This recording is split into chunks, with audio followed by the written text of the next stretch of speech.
Is your Chrome full screen not working? Then do this to fix this problem. But before that, if this video helps you, please consider subscribing my YouTube channel and liking the video. So let's suppose this is your Chrome screen and you want to full screen it, but you can't even able to see these options. So how to fix that? So in that case, you just need to move your cursor over the Chrome icon, which you can see at the bottom. So now here we need to hold shift and press your right click of your mouse. Then you will see the option for maximize right here. Just click there and boom, there you go, the Chrome is now full screen. But this is the temporary solution if you're getting this problem over and over. For that I have the solution.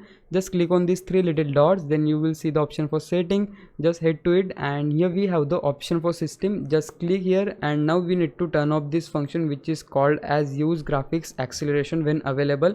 Once you turn off this option, just click on relaunch, and apart from this you can do some more things, like you can just reset the setting of Chrome.